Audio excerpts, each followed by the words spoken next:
My dear friends, how are you all? I am doctor Shazia, homeopathy consultant. कैसे हैं आप सब?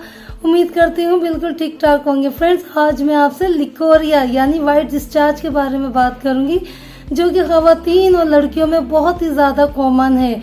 वाइट डिस्चार्ज किस तरह का होता है? अगर नॉर्मली हो और अगर बीमारी हो या फिर किसी तरह का इन्फेक्शन हो तो वह किस तरह का होता है और किस सूरत में आपको डॉक्टर से कंसल्ट करना चाहिए। और साथ में मैं होम्योपैथी मेडिसिन के बारे में ही बताऊंगी, ताकि बगैर किसी साइड इफ़ेक्ट्स के आप अपनी बच्चियों का ट्रीटमेंट कर सकें या फिर किसी होम्योपैथी डॉक्टर से कंसल्ट कर सकें। तो आइए शुरू करते हैं। इस वीडियो को एंड तक ज़रूर देखिएगा। एक्चुअली वाइट डिस्चार्ज जो होता है वो नॉर्मली बहुत ही हल्का फुल्का सा होता है, कभी कभार होता है, कम मिकदार में होता है। नॉर्मली पीरियड्स होने से कुछ दिन पहले होता है, पतला पतला होता है। उस आपकी वेजाइना को मॉइस्ट रखने के लिए, इन्फेक्शन नहीं हो सके, बैक्टीरिया से बचाने के लिए इस जगह को मॉइस्ट होना बहुत ज़्यादा ज़रूरी है। अगर ये मिकदार ज़्यादा बढ़ जाती है और ऑफेंसिव हो जाता है, ऑर्डर हो जाता है और बहुत ही ज़्यादा एक्रिड हो जाता है, बर्निंग लाइक सेंसेशन होती है, तो फिर कलर चेंज हो जाता है, येलोइश हो जाता है, ग्रीनिश हो जाता है या फिर ग्रेश कलर का हो जाता है, ये कर्ड लाइक हो जाता है, मिल्की होता है और मिकदार में बहुत ही ज़्यादा हो रहा है, तो आपको डॉक्टर से रुजू करने की ज़रूरत है। और अब मैं आपको कुछ कोजेज़ बताती हूँ। क्या कोजेज़ होते हैं? लिकोरिया इन्फेक्शंस होने की वजह से होता है।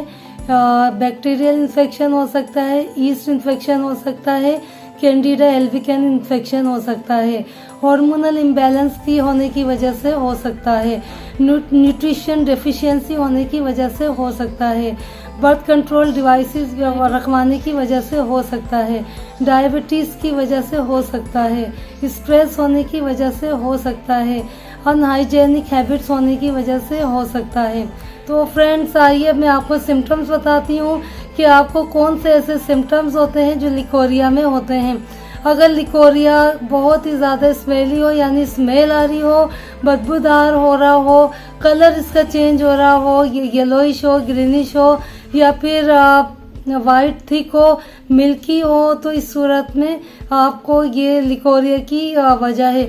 आपको वीकनेस हो रही हो, आपकी कमर में दर्द हो रहा हो, आपकी टांगों में दर्द हो रहा हो और आप टायर्डनेस महसूस कर रहे हो, तो ये सारा लिकोरिया की वजह से होता है। लिकोरिया की शिकायत होती है तो ईचिंग बहुत ज़्यादा होती है प्राइवेट पार्ट्स में, वहाँ पे बर्निंग फील होती है और आपको वहाँ पे बहुत ही ज़्यादा खराशदार जलन सी महसूस होती है। बाज़ ख़वातीन को जलन के बगैर होता है लिकोरिया और स्मेली होता है, बहुत ही ज़्यादा स्मेल आने लगती है और लिकोरिया का कलर भी चेंज हो जाता है।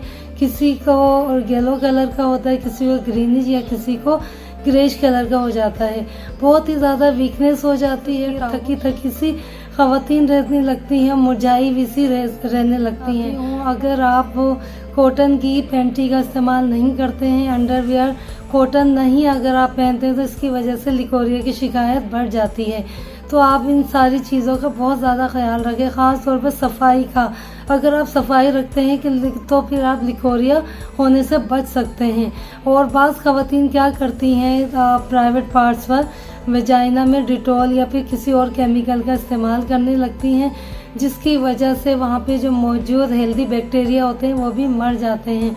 तो अब इन सारी केमिकल से अवॉइड करें और नॉर्मल पानी का इस्तेमाल करें या फिर होम्योपैथी में कैलेंडुला मेडिसिन आती है, उसके कुछ ड्रॉप्स डाल के आप उस पानी को इस्तेमाल कर सकते हैं। हमेशा हेल्दी डाइट का इस्तेमाल रखें। डाइट में जब तक आप हेल्दी डाइट का इस्तेमाल नहीं रखेंगे, आपको लिकोरिया ही नहीं बल्कि किसी भी बीमारी से निजात नहीं मिलेगी। हमेशा हेल्दी डाइट लें। हेल्दी डाइट में फ्रूट्स का इस्तेमाल करें, वेजिटेबल्स का इस्तेमाल करें, होल मील का इस्तेमाल करें और अच्छे वाले ऑयल होते हैं, कोकोनट ऑयल वगैरह का इस्तेमाल करें।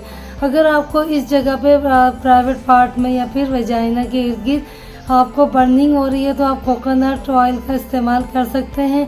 इसमें नीम ऑयल को मिक्स करके उस जगह पर अप्लाई कर सकते हैं, तो आपकी जलन वगैरह ख़त्म हो जाएगी। या फिर एलोवेरा का आप इस्तेमाल करेंगे तो भी आप जलन वगैरह ख़त्म हो जाएगी। होम्योपैथी की आप अगर कैलेंडुला ऑइंटमेंट का इस्तेमाल करेंगे तो उस लगाने से उस तो जलन वगैरह ठीक हो जाएगी। और साथ में ग्रीन टी वगैरह का इस्तेमाल रखें, केवा का इस्तेमाल रखें और हेल्दी डाइट का इस्तेमाल रखने से, भिंडी का इस्तेमाल रखने से क्या आपका लिकोरिया कम होगा। और अरवी का इस्तेमाल करेंगे तो उसकी वजह से भी आपका लिकोरिया कम होगा। अब मैं आप होम्योपैथी की कुछ मेडिसिन है, अगर आप इसको लेते हैं तो आपको लिकोरिया की शिकायत बिल्कुल ख़त्म हो जाएगी और हमेशा के लिए क्योर हो जाएगा। सबसे पहले होम्योपैथी मेडिसिन आती है कैलकेरिया कार्बोनिका। अगर आपको मिल्की डिस्चार्ज हो रहा है, एक्रीट हो रहा है, जलन वाला हो रहा है तो कैलकेरिया कार्ब मेडिसिन बहुत ही ज़्यादा अच्छी है। दूसरी मेडिसिन है एलोमिना। अगर आपको बहुत ही ज़्यादा लिकोरिया हो रहा है, इतना हो रहा है कि आपको पाँव तक आ रहा हो, एलोमिना का लिकोरिया होता है वाइट कलर का, बिल्कुल क्लियर होता है। अगर आपको क्लियर कलर का लिकोरिया हो रहा हो तो आपको एलोमिना मेडिसिन लेते हैं तो आपका ये सारा लिकोरिया बिल्कुल ठीक हो जाएगा। सीपिया मेडिसिन, अगर आपको खराशदार में हो रहा हो, कलर भी चेंज हो रहा हो और बहुत ही ज़्यादा जलन हो रहा हो और स्मेली है तो आप सीपिया मेडिसिन ले सकते हैं। सीपिया मेडिसिन में अगर आपको इरेगुलर मेंसेस हैं तो आपके लिए बहुत ही बेहतरीन मेडिसिन है। पल्सटीला, अगर आपके मेंसेस बहुत ही ज़्यादा स्कैंटी हैं, बहुत ही ज़्यादा कम हो रहे हैं और आपको साथ में लिकोरिया हो रहा हो, लिकोरिया इसमें भी कलर चेंज होता है और बहुत ज़्यादा थिक है तो आप ये मेडिसिन का इस्तेमाल कर सकते हैं। डॉक्टर रिक्विक की मेडिसिन बायोप्लाजिन मेडिसिन नंबर 13, इसका भी इस्तेमाल रख सकते हैं। और मेडिसिन का इस्तेमाल आप जब करेंगे जब आपको बहुत ही ज़्यादा येलोइश हो रहा हो, ग्रीनिश हो रहा हो और बहुत ही ज़्यादा जलनदार हो, खराशदार हो। क्रियोजोट मेडिसिन बहुत ही बेहतरीन मेडिसिन है। तो फ्रेंड्स, उम्मीद करती हूँ आपको मेरी ये वीडियो बहुत ज़्यादा पसंद आई होगी। अगर मेरी ये वीडियो आपको बहुत ज़्यादा पसंद आई है तो अपनी फैमिली फ्रेंड्स के साथ शेयर कर दीजिए और अपना बहुत ज़्यादा ख्याल रखिए। अल्लाह पाक आपको शिफा अता फरमाए। अल्लाह हाफिज़।